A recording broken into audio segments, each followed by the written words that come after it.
Bonjour, chers amis, chers professionnels de l'humain au travail, chers professionnels de la santé, de la sécurité au travail, chers salariés, chers directeurs généraux à vos rangs, grades et qualités. Nous sommes très heureux de vous recevoir à l'occasion de ce congrès international, Semaine du bien-être et de la qualité de vie au travail. Nous démarrons cette congrès aujourd'hui. Nous avons eu tout à l'heure le mot de vertu et tout à l'heure, nous allons reprendre avec la conférence inaugurale. Cette conférence sera prononcée par M. Djibril Ouattara, directeur général de MTN Côte d'Ivoire, que nous allons recevoir dans quelques instants. Voilà, donc nous vous invitons à vous installer très confortablement, à prendre de quoi noter.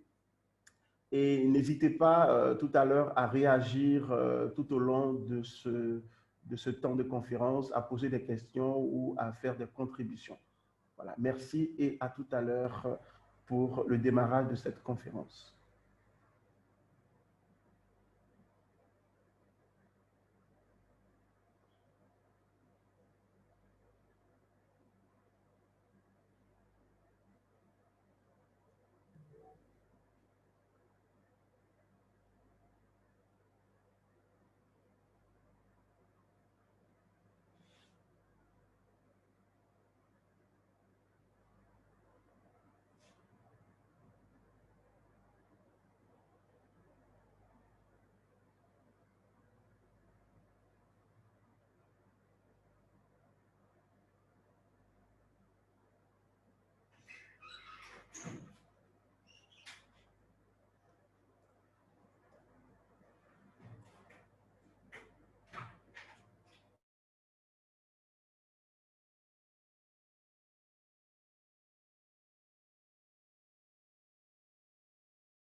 Oui, salut, comment ça va?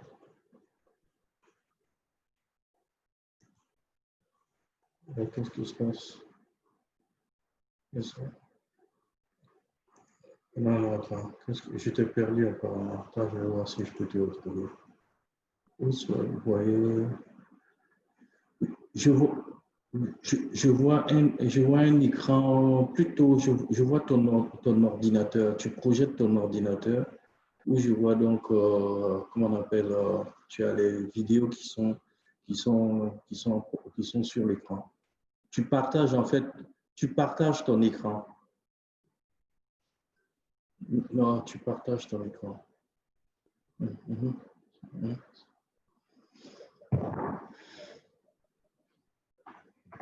Pardon? Pardon? Non, il n'y a pas de souci. Mhm.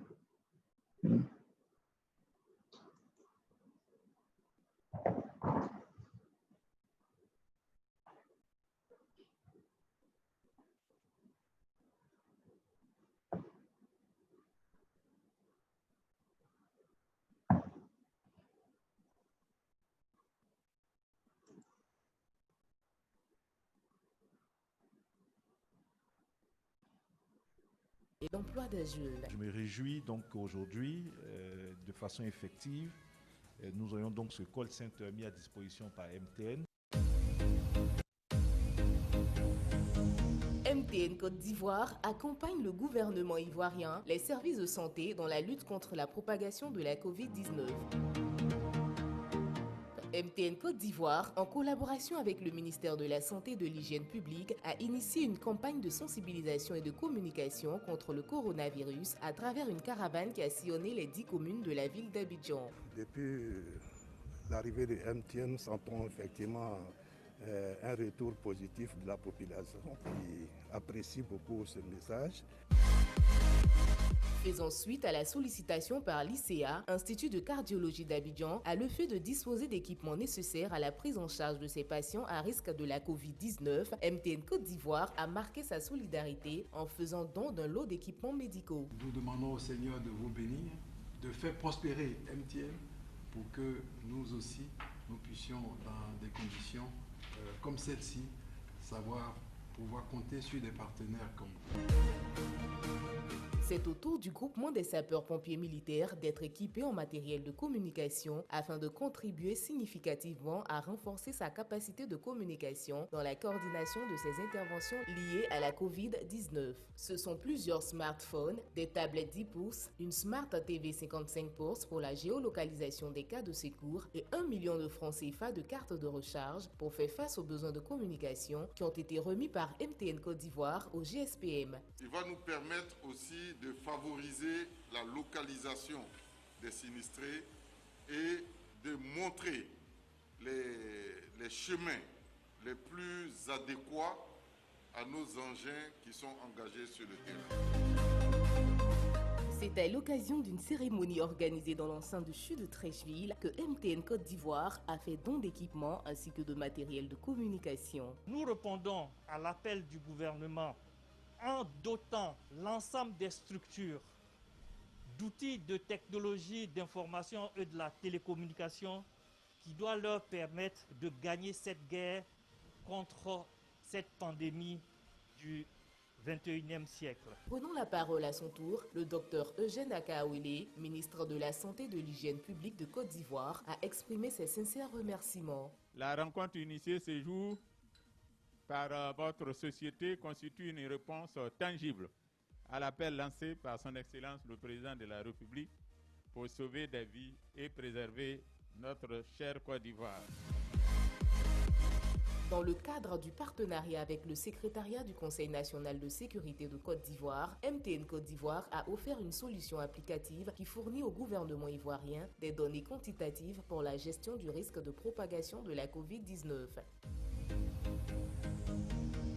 MTN Côte d'Ivoire a décidé d'appuyer le ministère de la Promotion de la Jeunesse et de l'Emploi des Jeunes en offrant à des jeunes Ivoiriens de donner le vrai son. Pour cela, MTN Côte d'Ivoire a mis à disposition un call center spécialement dédié à la lutte contre la Covid-19 pour venir à bout de la désinformation. Cet centre d'une capacité de traitement de 5000 appels gratuits par jour sur la ligne verte 125, déjà utilisée par le ministère de la Santé et de l'Hygiène publique, est disponible 24 heures sur 24 et 7 jours sur 7. Mais également 8 millions de SMS au profit du ministère de la Promotion de la Jeunesse et l'Emploi des Jeunes. Je me réjouis donc qu'aujourd'hui, de façon effective, nous aurions donc ce call center mis à disposition par MTN qui permettra donc de traiter près de 5000 appels jour pour informer les populations en général, mais les jeunes en particulier. Il confie le call center aux mains diligentes de M. Aka Wele, ministre de la Santé et de l'Hygiène publique, qui procédera par la suite à un appel test. Je souhaiterais avoir des informations sur le Covid-19.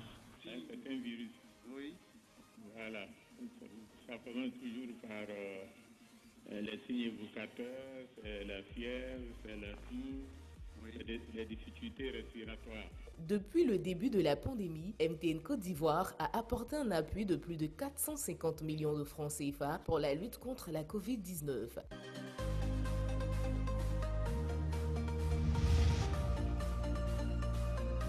MTN, on est bien ensemble. MTN, everywhere you go.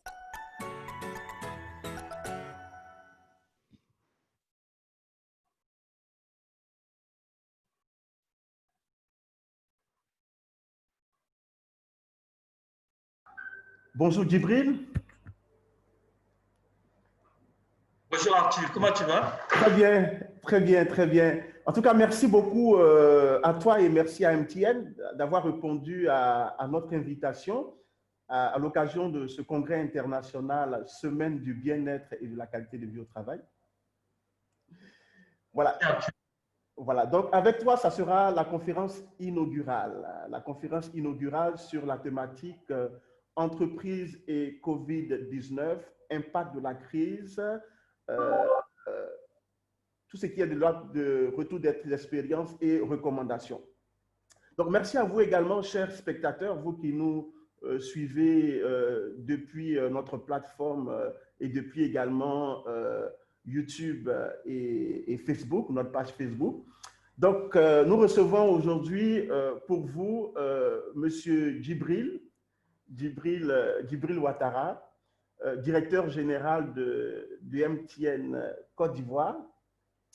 Et je crois qu'il n'y a pas longtemps que tu es directeur, tu as été nommé directeur général de MTN Côte d'Ivoire, Djibril.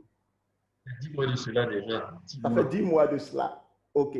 Donc, auparavant, tu as été directeur général de MTN Congo jusqu'en septembre 2015, pendant 4 ans, avant de rejoindre MTN Congo.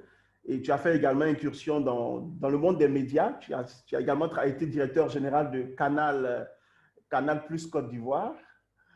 De novembre 2014 jusqu'en juin 2015, période au cours de laquelle l'entreprise a connu pratiquement 25% de croissance.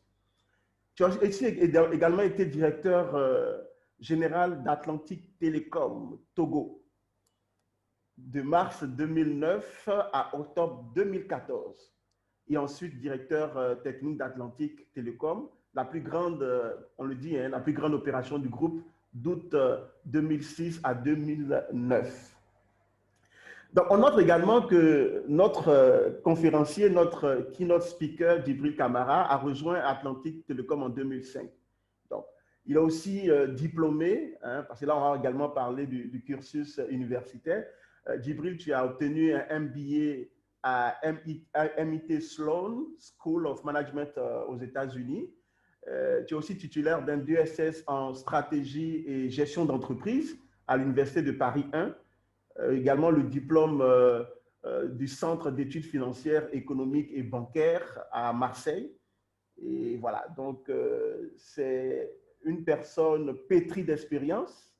Je suis surtout diplômé de l'Institut national de l'enseignement supérieur, de l'enseignement technique d'INSET à Yamoussoukro, où j'ai eu mon premier diplôme, mon diplôme d'ingénieur en génie industriel. Donc, je suis très fier. Je pense que c'est de là que tout est parti. Voilà, donc tu es ingénieur électromécanicien de l'ENSIA. Exactement. Voilà, tout est parti de là. En tout cas, merci beaucoup, Djibril. Merci pour ta simplicité. Merci pour ta réponse qui ne s'est pas fait attendre hein, lorsqu'on t'a demandé d'être keynote speaker. Donc, pour introduire un peu la thématique d'aujourd'hui, vous savez que les entreprises dans le monde, et principalement celles en Afrique, traversent une période inédite. C'est cette crise sanitaire. Et cette crise sanitaire COVID-19 a bouleversé l'organisation et a eu des impacts très forts sur les conditions de travail. Donc, cette crise que nous traversons n'est pas sans conséquence sur le management de nos entreprises africaines comme européennes, sur l'organisation du travail, les équipes à distance, etc., etc. Donc, cela nécessite de repenser certainement l'organisation au travail, la gestion des ressources humaines, les pratiques managériales, etc., etc. Et donc, le challenge pour toi, Djibril, au cours de cette conférence inaugurale, c'est de nous partager l'expérience de ton entreprise MTN Côte d'Ivoire. Nous avons vu tout à l'heure dans la vidéo qui précédait cette prise de parole que cette entreprise a mené un certain nombre d'actions de sensibilisation des populations pour ce qui est des mesures barrières et des dispositions à prendre pour pouvoir lutter efficacement contre la COVID-19. Donc, sans plus tarder, je sais que nos téléspectateurs sont très impatients de savoir intervenir. Donc, j'aimerais te passer la parole. Donc, tu as 45 minutes d'intervention, donc on dirait 30 minutes à peu près, 25 à 30 minutes pour ta présentation et après on donnera la parole à nos chers participants pour poser des questions. Merci Arthur. Merci à toi. Je voudrais savoir si vous me voyez. Oui, oui, oui. Vous voyez la présentation? Non, pas encore. Je viens de partager. Non. Alors, pas encore? Non, pas encore.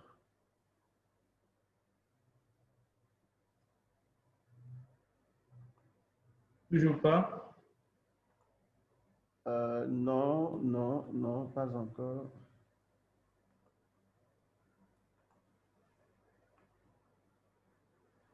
Ça devrait passer maintenant. C'est bon? Non, pas encore. Oui, je pense que c'est en train de venir là. Voilà. C'est bon là? C'est bon maintenant.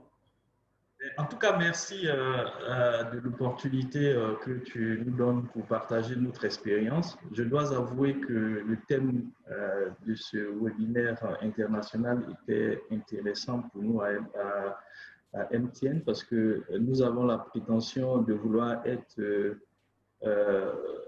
la meilleure place pour travailler dans toutes les opérations, nous sommes et singulièrement en Côte d'Ivoire. Et donc, je vais partager avec vous quelques initiatives que nous avons eues au cours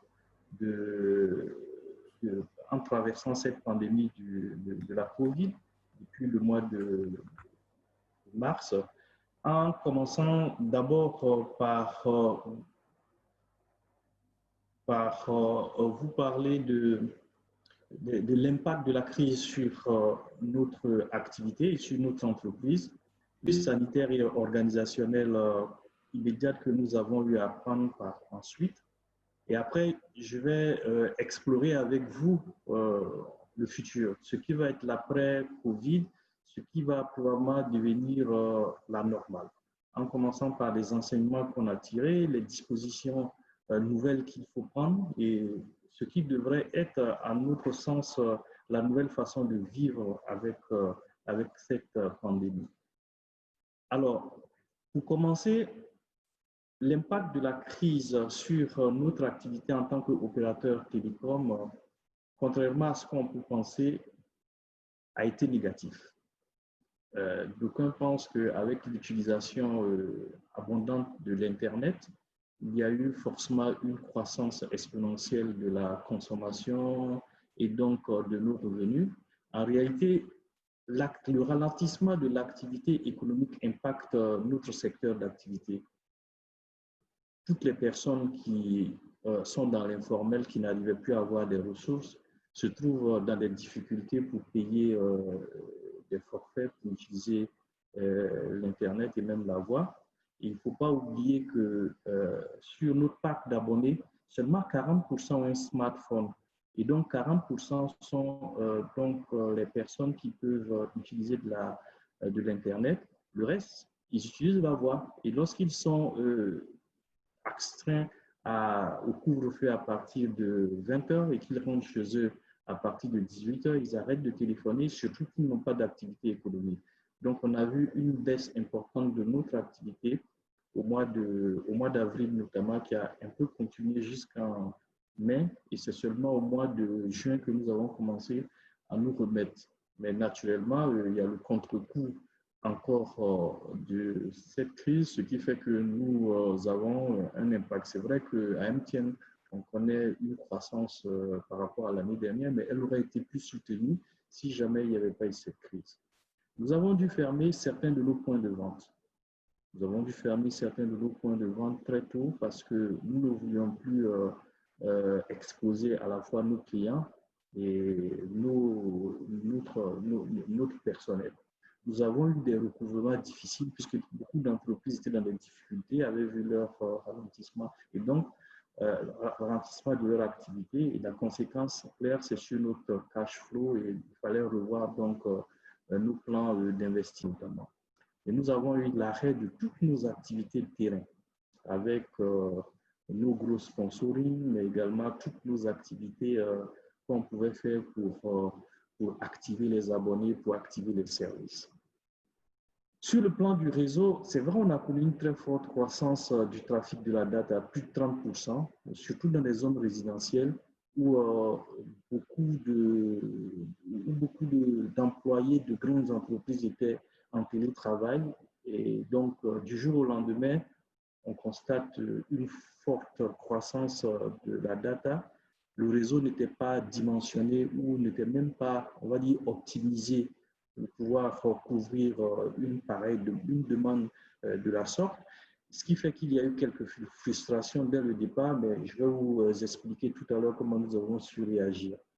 Et comme je l'ai dit, il y a eu une baisse du trafic de la voix. Sur le point de l'organisation du travail, nous sommes on a été beaucoup concernés par la santé de nos employés.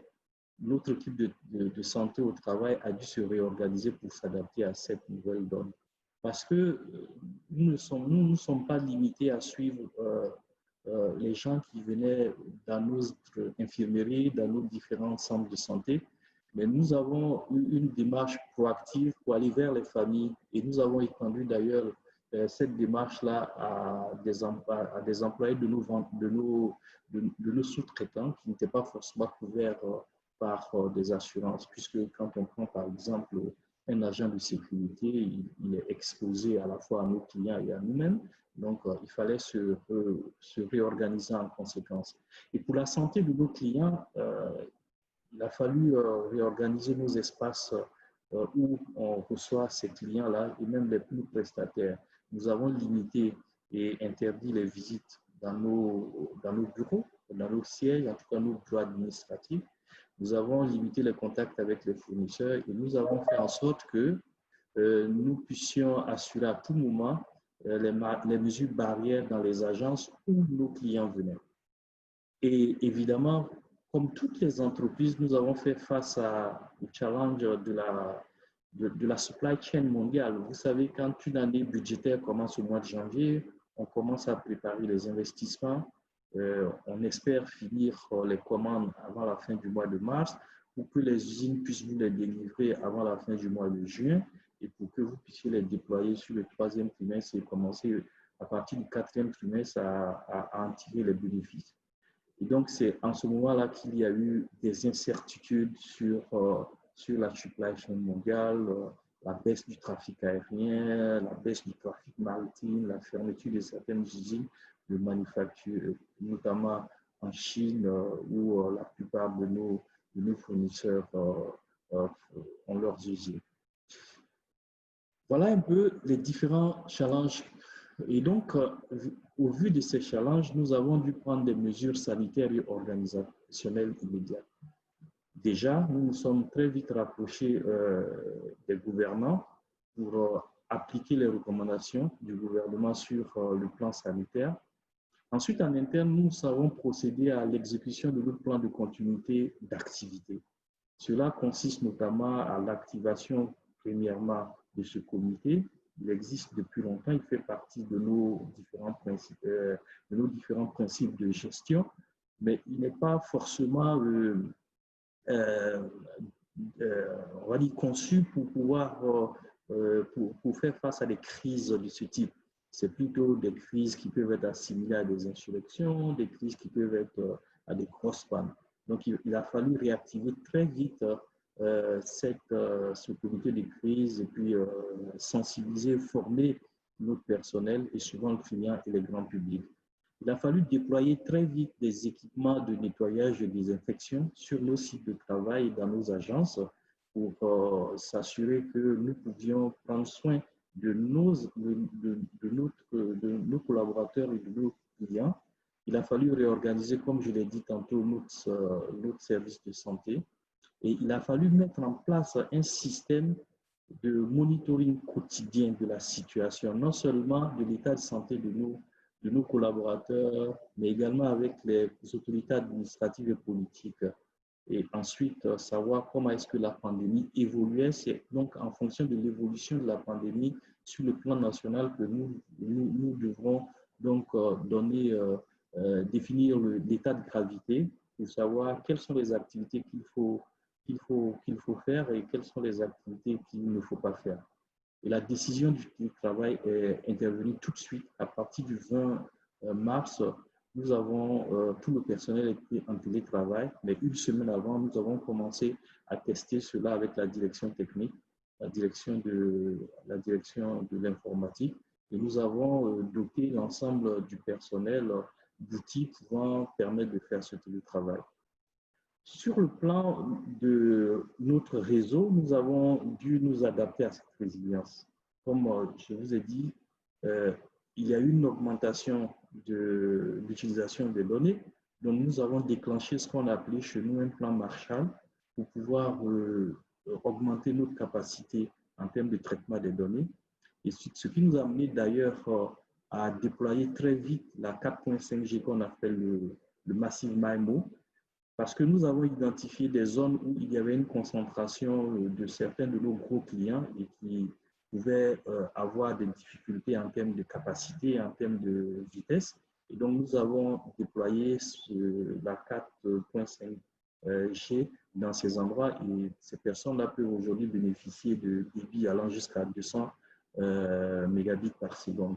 Nous avons renforcé la résilience de nos systèmes, toutes nos plateformes, en termes énergétiques, mais également en termes de sécurité. Et nous avons augmenté également la capacité de ces systèmes-là, parce que vous savez, par exemple, les SMS que nous donnions gratuitement, ou bien les accès aux réseaux sociaux que nous donnions gratuitement, avec besoin d'être monitorés correctement. Ensuite, nous avons pris des dispositions en interne pour l'amélioration des conditions de travail de nos employés. Nous avons, comme je l'ai dit, très tôt mis en place ce qu'on a appelé le MTN Global Health Survey. Tous les matins, chaque MTNer reçoit donc un email, ce qui permet à l'équipe de vérifier continuellement le bien-être du personnel et de les soutenir en cas où c'est nécessaire. Nous avons activé le comité de crise, nous avons pris en charge les soins non couverts par l'assurance au personnel et aux sous-traitants. Vous savez, on est comme toute la communauté ivoirienne. Il y a des personnes au sein de notre entreprise qui ont été testées positives, leurs familles aussi. Et donc, le traitement, généralement, nécessite des produits qui ne sont pas forcément couverts par l'assurance. Mais nous avons pris l'engagement de couvrir cela et de continuer à suivre les personnes et à favoriser leur isolement. nous avons mis tout le monde en télétravail. Nous avons étendu notre politique de lifestyle. Nous avons à MTN une politique de lifestyle, mais qui est destinée à une catégorie de personnes. Donc, ce que nous avons fait, c'est que nous avons étendu cette politique-là à tout le monde et nous avons étendu également son domaine d'intervention. Traditionnellement, la politique de lifestyle concerne principalement les voyages ou toutes les activités sportives dans les salles de sport ou bien dans certains clubs. Nous l'avons étendu à l'acquisition de mobilier à la maison pour que les gens puissent être dans de meilleures conditions pour travailler à distance. Et au fil du temps, quand nous avons commencé à voir que les gens pouvaient être vraiment productifs en restant à la maison et pouvaient être fortement engagés en restant à la maison, on s'est rendu compte que ça pouvait être assez prenant et ça pouvait impacter sur la qualité de vie des employés. Et donc, nous avons décidé d'interdire des réunions au-delà de 18 heures. Et les réunions pendant les week-ends et les jours fériés, nous avons limité les durées de réunion à 5 heures et nous avons limité à 8 heures la totalité si on cumule le temps de l'ensemble des réunions. Nous avons surtout institué une journée sans réunion par mois, de telle sorte que partout dans l'entreprise, les gens puissent travailler sur les dossiers. Et nous avons décidé de mettre en congé payé toutes les personnes, sachant que cette période a été une période de stress, même si on n'a pas été touché de près. Et nous avons commencé donc à célébrer les héros de l'homme, ceux qui travaillent tous les jours, qui sont exposés souvent d'ailleurs à la pandémie. Nous les célébrons régulièrement. Chaque mois, nous faisons ce qu'on appelle le CEO Live et nous engageons avec les employés pour les célébrer. Nous avons procédé à la digitalisation des actions d'engagement avec le personnel. C'est-à-dire, par exemple, on organise davantage toutes nos réunions avec l'ensemble du personnel au travers des outils maintenant qui sont bien connus, mais également les équipes travaillent pour prendre des décisions très rapidement. Ils peuvent utiliser le digital pour faire une réunion de 5 minutes ou 10 minutes pour pouvoir tout de suite prendre des décisions. Et nous avons encouragé le personnel à participer aux formations en ligne, étant donné que dans pareille circonstance, il était difficile de voyager pour des formations ou même avoir des formations in situ. Donc, nous avons poussé l'ensemble du personnel vers des formations en ligne sur notre plateforme qu'on appelle le e-learning. Et ça semble assez bien marcher. Ensuite, vis-à-vis de l'extérieur, nous avons développé une initiative qui s'appelait le Yellow Hub. L'idée ici, c'était d'utiliser la force de la marque de MTN, de nos ressources matérielles, de nos capacités et nos technologies pour venir en soutien non seulement à nos employés, mais également à la communauté dans son ensemble, à nos clients et au gouvernement pendant cette période. Nous avons donc adapté nos offres télécom pour les clients. Nous avons introduit beaucoup d'outils qui pouvaient leur permettre à ces employés-là de rester, à ces clients de rester en contact avec leurs proches, notamment ce qui est le plus connu, c'est Ayoba. Ayoba est une messagerie instantanée que nous avons développée à MTN et qui est gratuit lorsqu'on est sur le réseau de MTN, qui n'utilise pas de la data de MTN et qui plus est capable de faire en sorte que les gens puissent se connecter à ceux qui n'ont pas de smartphone, parce que le message qu'on va envoyer à partir de l'application ne peut pas terminer en SMS. Nous avons revu nos offres en direction des entreprises pour favoriser le télétravail. Nous avons réduit les coûts d'acquisition des devices pour pouvoir faire le télétravail. Nous avons assisté le gouvernement dans plusieurs actions, dont le don de notre call center, mais également nous avons mis à la disposition du gouvernement des outils applicatifs pour pouvoir tracer un peu la propagation du virus dans le pays. C'est au total à peu près 450 millions que nous avons déboursé pour pouvoir supporter le gouvernement dans cette initiative que nous avons appelée le Yellow Hub. Je pense que vous en avez vu une vidéo tout à l'heure et je pense que probablement à la fin, on pourra revenir là-dessus. Alors, tout cela nous a amené, nous a vraiment instruit. Hein. Je pense que ce qu'on retiendrait, en tout cas comme enseignement de cette pandémie, c'est d'abord que la possibilité de faire du télétravail, on peut le faire et on peut rester productif.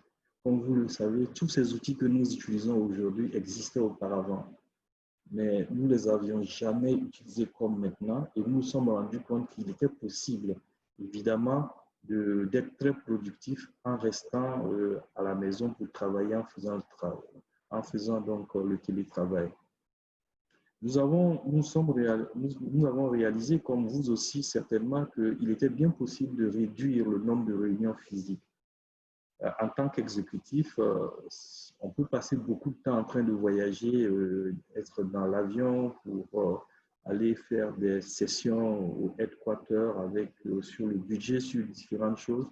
Mais il se trouve que depuis le mois de janvier, à MTN, nous ne voyageons plus. Parce que nous avions prévu au début du mois de février à Abidjan notre rencontre annuelle qu'on appelle le Global Leadership Gathering. En fait, c'est 200 personnes qui viennent de tous les comités de direction de nos différentes filiales qui devaient se réunir à Abidjan. Et les premières délégations devaient arriver vers le 31 janvier. Et nous avions déclenché à partir de la fin du mois de janvier l'interdiction de voyage. Et donc, depuis, nous vivons sans voyage extérieur et les voyages intérieurs sont limités. Donc, il est bien possible de le faire. Et donc, on s'est rendu compte également qu'avec le télétravail, on pouvait réaliser un bon équilibre du lifestyle. Vous savez, à Abidjan, dans les grandes villes comme à Abidjan, on passe beaucoup de temps dans la voiture pour aller au travail et descendre. Je pense qu'aujourd'hui, ce qui se passe, en tout cas c'est mon cas, moi je travaille de la maison, il m'arrive très souvent d'avoir un peu plus de temps pour faire le sport le matin. Et dès que je finis le sport, je n'ai souvent même pas besoin d'aller prendre une douche et je peux continuer à engager avec les équipes, avec mes réunions. Je peux profiter le soir lorsque j'ai eu une longue journée de travail. Je peux profiter pour faire des activités à la maison. Je vois que je m'occupe mieux de mon jardin, par exemple. Donc, c'est clair qu'on pense que le télétravail peut introduire un bon équilibre du lifestyle. Nous avons vu également que le télétravail pouvait, vous savez, dans les organisations comme la nôtre, nous sommes à peu près 670 personnes. Quand on doit faire les réunions avec l'ensemble du personnel, on se pose toujours la question à la fois de la continuité de travail pour celui qui est à Provo s'il doit s'absenter, mais également comment faire pour réunir 500 personnes en un seul lieu. C'est souvent difficile en termes de logistique et ça peut même être coûteux. Mais aujourd'hui, nous arrivons à faire nos réunions trimestrielles avec des outils, avec l'ensemble du personnel. C'est vrai, on n'a pas les 670, mais on a atteint jusqu'à 560 personnes sur ce qu'on appelle chez nous les quarterly meetings, les quarterly reviews, c'est-à-dire trimestriellement, nous nous réunissons pour parler de la conduite de l'entreprise. Et nous nous sommes rendus compte, in fine, qu'on pouvait faire une meilleure exploitation de tous les outils informatiques existants. Et donc, avec ces enseignements, on doit conclure bien évidemment qu'il y a une autre organisation du travail qui est possible et qui doit contribuer à une qualité de vie des employés. Et c'est à cela que nous essayons de nous atteler. Aujourd'hui, à MTN, nous préparons l'après-Covid. Nous essayons de définir cette nouvelle façon de travailler. Nous avons mis une équipe en place qui travaille déjà sur l'aménagement du cadre légal et juridique. Il s'agira notamment de revoir, parce qu'en Côte d'Ivoire, il y a une absence de la législation qui régit donc le télétravail. Dans d'autres pays, on définit le télétravail comme toute forme d'organisation de travail dans laquelle un travail qui aurait également pu être exécuté dans les locaux de l'employeur est effectué par un salarié hors de ces locaux de façon volontaire en utilisant les technologies de l'information et de la communication. Mais nous, on n'a pas cette disposition. Donc, il va falloir travailler pour voir comment on adapte notre cadre juridique en identifiant les emplois et les postes compatibles avec le télétravail. Il y aura des critères pour les identifier, les postes qui sont éligibles, l'identification des raisons pour lesquelles un employé peut demander et justifier le télétravail, ce qui va nous amener, in fine, à introduire une plus grande flexibilité de travail. On anticipe en voyant, par exemple, une mère de famille qui est nourrice, de profiter totalement, si son poste est éligible au télétravail, de rester à la maison pendant une certaine période. On entrevoit des personnes qui vont faire de façon ponctuelle des demandes. Par exemple, les mercredis, lorsque les enfants ne vont pas à l'école et que la nounou n'est pas là pour s'en occuper. Donc, on est en train de travailler sur cela pour faire en sorte que ce qu'on a pu vivre pendant cette période puisse être la nouvelle forme de travail. Et donc, il va falloir mettre à jour les contrats de travail, demander l'acceptation ou le refus des salariés des conditions, les méthodes de contrôle pour s'assurer que le travail est fait, déterminer les plages horaires pendant lesquelles l'employeur peut généralement contacter les salariés et puis pouvoir même autoriser le recrutement de personnes qui ne vivent pas sur le territoire ivoirien, qui sont partout dans le monde, sans inclure une clause d'expatriation. Et donc, cela va certainement impacter nos process HR parce que il faudrait voir comment est-ce que, en mettant en place cette nouvelle façon de travailler, on peut continuer de respecter la vie privée de nos collaborateurs qui resteront chez eux. On peut préciser les heures de travail et les heures supplémentaires, ce qui peut être considéré comme heures supplémentaires. On doit, au niveau HR, aussi voir quelles sont les dispositions qu'on doit mettre en œuvre en cas d'accident de travail, parce que qu'est-ce qui va être considéré désormais comme accident de travail si quelqu'un est chez lui et que quelque chose arrivait. On doit définir les règles de confidentialité et de protection des données des salariés, naturellement. Et on pense également qu'il faut donner des explications, en tout cas discuter avec les partenaires sociaux sur les coûts potentiels qui peuvent être supportés par l'employeur, les abonnements, le mobilier, et en contrepartie, qu'est-ce qui va être également diminué dans les avantages, les primes de transport notamment, et un certain nombre de choses de ce type-là. Donc, il y aura une démarche avec les représentants sociaux pour pouvoir avoir une compréhension commune de tous ces enjeux-là et faire cette définition. Il va falloir également voir comment on va aménager l'espace de télétravail pour assurer des conditions optimales de travail chez l'employé. Je vous ai dit tout à l'heure que nous avions autorisé l'extension du lifestyle benefit, mais on a également travaillé sur une disposition qui consiste à mettre à la disposition des employés un certain nombre de mobilier qui appartiennent, d'actifs qui appartiennent à l'entreprise. Et donc, comment on va continuer à suivre cela, s'assurer que l'actif de l'entreprise qui se trouve chez l'employé est en bon état et que l'employé en fait un bon usage. Pour cela, on a besoin également de l'engagement de l'employé. Les HR doivent s'assurer que les employés continuent d'être engagés. Le télétravail doit être vu, perçu comme une mission et sera évalué sur les résultats.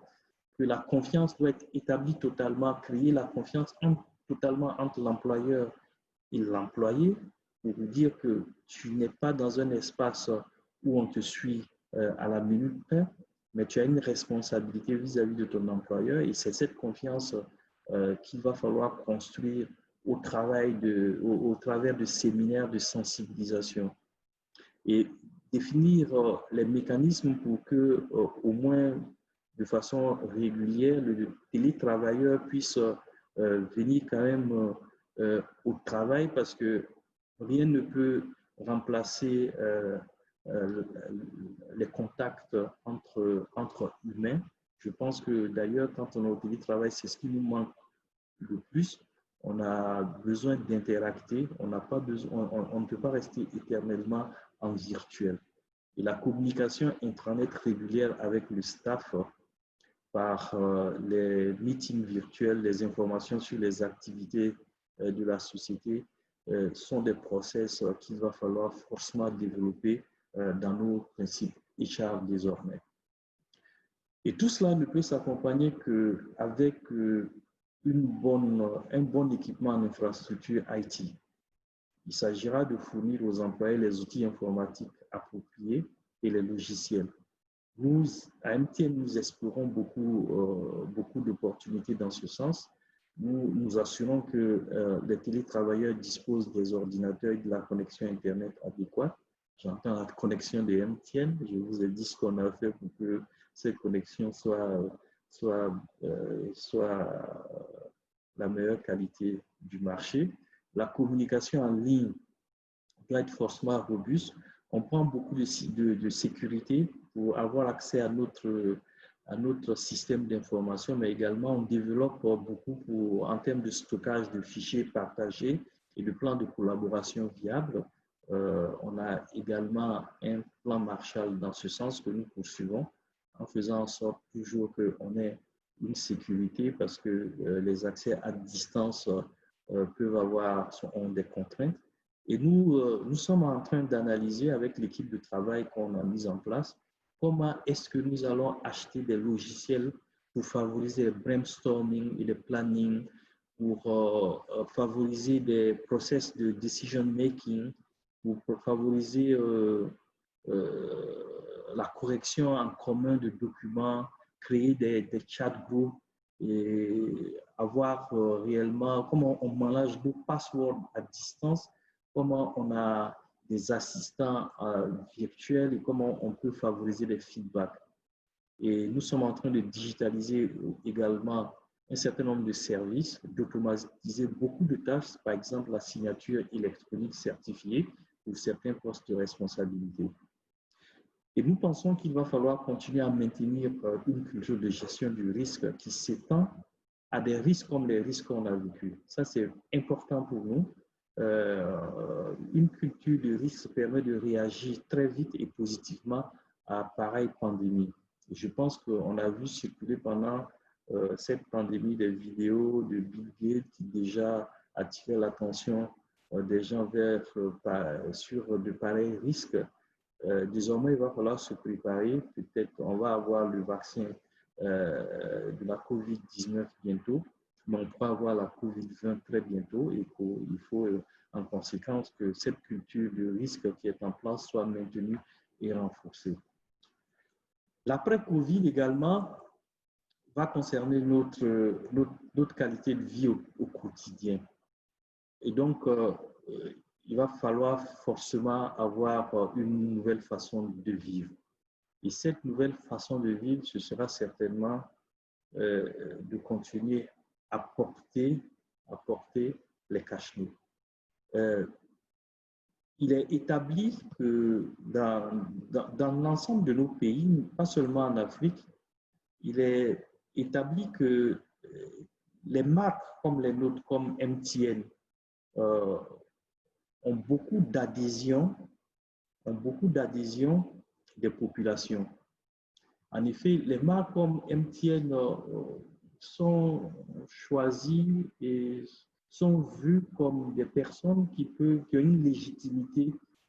Dans des surveys qui ont été faits, 53% des répondants pensaient que les marques peuvent faire beaucoup sur les problèmes sociaux, beaucoup plus que les gouvernements.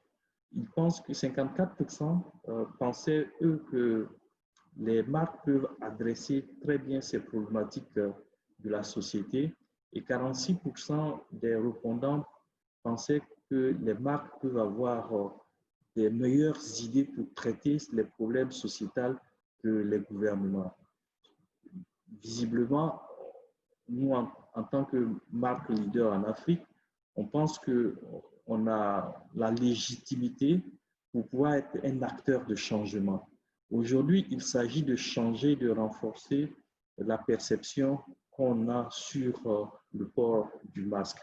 Il faut passer d'un état de défiance à un état de, je dirais, de désirabilité. C'est ce que nous essayons de faire en poussant les gens à mieux comprendre cette problématique et surtout en leur rappelant la nécessité. Et c'est pour cela que nous avons lancé cette campagne qui s'appelle « Porte-le pour moi ». Nous avons décidé de dédier pendant un peu plus d'un mois l'ensemble de notre budget marketing à la création des contenus de publicité, nos espaces de temps sur les différents médias pour pouvoir promouvoir et banaliser le port du masque, parce que nous pensons que définitivement, l'après-Covid-19, c'est forcément une nouvelle façon de vivre. Et cette nouvelle façon de vivre intègre donc le port du cache-nez. Voilà, c'est sur ça que je vais finir. Sur notre dernière campagne, vous voyez qu'on a des visuels où on rappelle, maman rappelle à Mohamed de porter le masque, maman rappelle à Franck de porter le masque, à Mariam, papa rappelle à Mariam, et papa rappelle à Manuela de porter le masque. Un certain nombre de leaders d'opinion en Côte d'Ivoire sont en train de relayer l'information. On veut en tout cas faire que toutes les personnes vulnérables et saisir, on va dire, la voix maternelle pour véhiculer ce message. Arthur, voilà ce que j'avais à dire comme, on va dire, keynote à ce congrès international. Et s'il y a des questions, je me prêterai volontiers à cette session de Q&A. Okay. Merci beaucoup à toi, Djibril. Si nous étions en présentiel, j'aurais dit un standing ovation pour notre keynote speaker. Moi, j'ai été très, très nourri au cours de ton intervention. Et donc, peut-être qu'on va donner l'occasion tout à l'heure aux différentes personnes qui le souhaitent de poser des questions,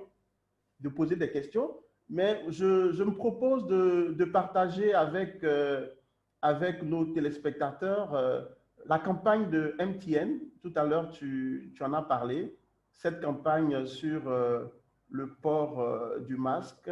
Je pense que nous devons l'avoir quelque part ici.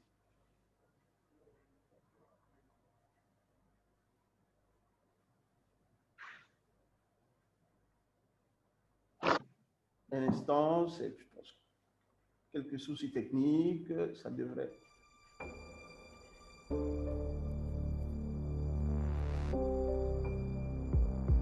Je ne sais pas si on le voit.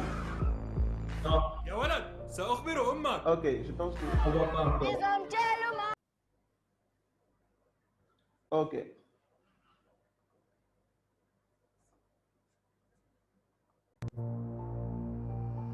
C'est mieux comme ça? Oui, on voit. Mais on est à la fin. Donc, répétez.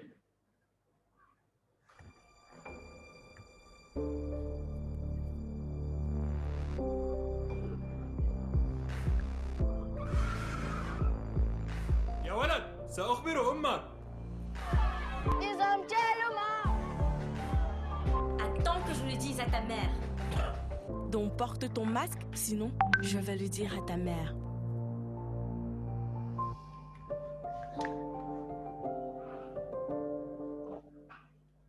Voilà. Merci beaucoup à Djibril Ouattara, directeur général de MTN, pour cette conférence inaugurale. Donc, chers téléspectateurs, chers participants, vous avez la possibilité de nous envoyer par message vos questions que nous allons relayer à Djibril. Donc, il nous reste à peu près 5 à 10 minutes pour terminer cette conférence. Peut-être une question qui s'adresse à toi, Djibril. Est-ce que MTN Côte d'Ivoire était préparé à cette crise sanitaire? Est-ce que d'une façon ou d'une autre, vous étiez préparé à cette crise? Personne n'était préparé à cette crise sanitaire. Et c'est pour cela que j'insiste sur la notion de développer une culture de gestion de crise qui s'étend à pareille crise. C'est vrai, nous avions un comité de crise et de continuité du business que nous avons, mais on ne s'attendait pas à avoir pareille crise. Et c'est vrai qu'également, on a été très vite sensibilisé à cette problématique de la COVID-19, simplement parce que, comme vous devez le savoir, MTN a une opération en Iran. Et au mois de décembre, l'Iran faisait partie des 3 pays les plus touchés, avec la Corée du Sud et la Chine. En tout cas, un des pays en dehors de la Chine qui a été très vite touché. Et donc, disons qu'à partir de là, une conscience s'est développée au sein du groupe. C'est pour cela d'ailleurs que dès la fin du mois de janvier, nous avons interdit les déplacements. Le JLJ, qui est donc le Global Leadership Gathering de MTN, qui devrait avoir lieu à Abidjan, était prévu, comme je l'ai dit, pour commencer avec des sessions à partir du 31 janvier. Mais très vite, on a banni donc tout ce qui était déplacement. Et donc, pour arriver le 20 mars, à décider de faire le télétravail, on était, disons, relativement sensibilisés sur la question. On évitait déjà les voyages parce qu'on savait que les délégués qui devaient venir à Abidjan allaient passer soit par Dubaï, soit par Addis Abeba, soit par Nairobi, ou même soit par Kigali, qui sont des hubs, qui sont des gateways entre la Chine et l'Afrique. Et ce faisant, on allait avoir potentiellement peut-être des cas qui auraient pu infecter 200 personnes qui sont le leadership de l'entreprise. Vous imaginez 200 personnes qui sont les dirigeants du groupe qui sont ensemble. Et ensuite, on aurait introduit, d'ailleurs, ça c'est critique, on aurait introduit le virus en Côte d'Ivoire. Et donc, dès la fin du mois de janvier, on était relativement sensibilisé en interne et on a décidé de ne pas le faire, mais aucune entreprise n'était, je dirais, préparée à pareille crise. Désormais, il va falloir introduire cela dans nos principes de gestion de crise. Ok, merci beaucoup Djibril. Donc, on a une question qui nous vient d'un participant sur notre page Facebook. Elle dit, à vous écouter, on aurait dit que tout s'est bien passé pour MTN. Et donc, cette dame souhaite savoir qu'est-ce qui a été difficile finalement pour vous dans la gestion de cette crise? C'est pas bien passé. Écoutez, je vais prendre 2 choses. La première chose, c'est que nous avons une de nos agences où un de nos employés qui était censé être... À MTN, nous avons décidé d'être très transparents en ce qui concerne les contaminés. Donc, il y a certains de nos employés qui publiquement ont témoigné dans nos différents groupes au cours de nos différentes réunions pour donner des conseils, même si le process officiel veut que ceux qui sont contaminés soient déclarés de façon anonyme. Donc, nous avons dans une de nos agences quelqu'un qui était contaminé et qui devait respecter des mesures de confinement. Malheureusement, cette personne est venue au travail et a contaminé 7 autres personnes. On va dire que c'est un cas difficile. Le premier cas qu'on a eu à MTN était quelqu'un qui avait à la fois l'hypertension et d'autres maladies qui étaient favorables à cela. Et donc, on a été en alerte. Donc, on a eu beaucoup de cas qui, personnellement, m'ont donné beaucoup de fil à retordre, en fait. Et moi-même, personnellement, j'ai été 2 fois en confinement. Donc, on ne peut pas dire que les choses ont été faciles. En confinement parce que tu avais été testé positif? Non, je n'ai pas été testé positif, mais lorsque j'étais lorsque j'étais en contact avec quelqu'un, il fallait que je sois en confinement. On a eu des activités sur le terrain qui n'ont pas été bien comprises par les gens.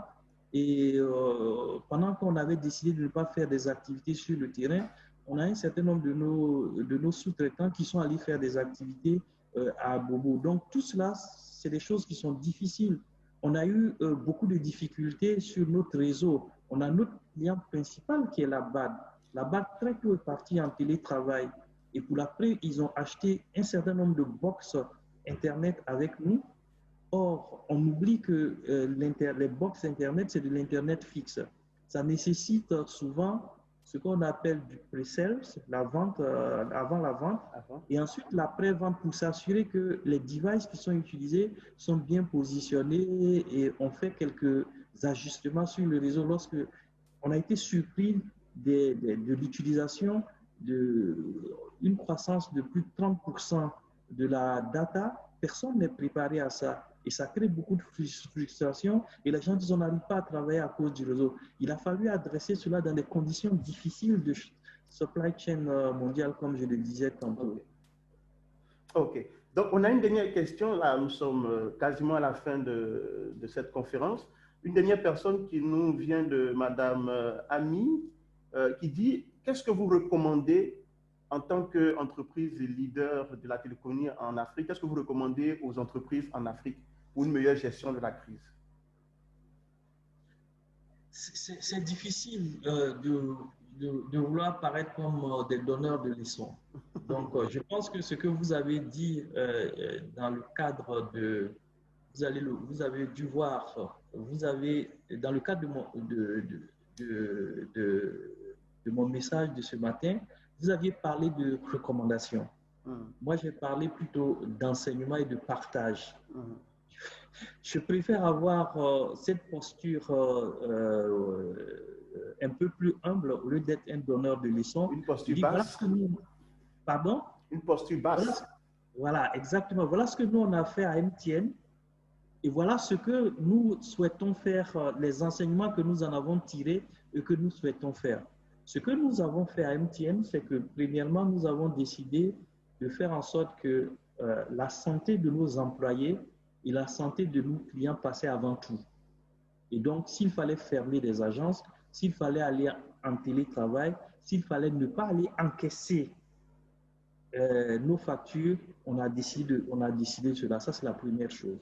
La deuxième chose, nous avons décidé de bâtir la résilience de notre réseau parce que nous savions que notre réseau est important en pareille situation pour les autres. Donc, nous avons travaillé sur ce qui est le corps de notre métier, les services. Et la troisième chose, c'est que nous avons pensé que pour nos communautés et pour nos gouvernements, nous avions un rôle à jouer. Nous avons donc travaillé sur Yellow Up pour faire en sorte que nos communautés que nous servons, on puisse bien les servir par des produits adaptés. Nos communautés que nous servons, nous pouvons utiliser nos infrastructures et notre position en tant que marque pour les sensibiliser. Et nous pouvons apporter notre technicité auprès des gouvernements, notre technicité sur le corps de notre métier, à savoir tout ce qui est analyse des données, notre technicité aussi en ce qui concerne la communication, notamment en ce qui concerne le marketing. Voilà les trois axes sur lesquels nous avons travaillé et in fine, nous avons retiré beaucoup d'enseignements de cela. Nous avons retiré l'enseignement majeur, c'est qu'on peut travailler différemment. Ouais. Ce que nous devrions faire dans le futur, c'est de mettre en pratique ce nouveau mode de travail de l'après-Covid-19. Pour résumer, voilà ce que à MTN nous avons fait et que nous pensons bien. Et maintenant, tout le monde peut adapter ça à son niveau. OK. Donc, c'est avec ces mots de fin que je pense que nous allons mettre un terme à cette conférence inaugurale. Djibril Ouattara, tu l'as dit tout à l'heure, nous pouvons travailler autrement. Donc, nous recevions pour vous Djibril Ouattara, directeur général de MTN, keynote speaker à ce congrès international, Semaine du bien-être et de la qualité de vie au travail. Merci pour ta disponibilité, Djibril. Merci pour cet esprit de partage. Donc, tout à l'heure, dans 5 minutes à peu près, nous allons démarrer une autre conférence. La thématique, c'est télétravail, leçon d'une crise sanitaire pour mieux travailler à distance. Demain. Merci beaucoup et à très bientôt. Restez connectés pour tout à l'heure pour une prochaine conférence. Merci, Djibril, et à très bientôt. Au revoir.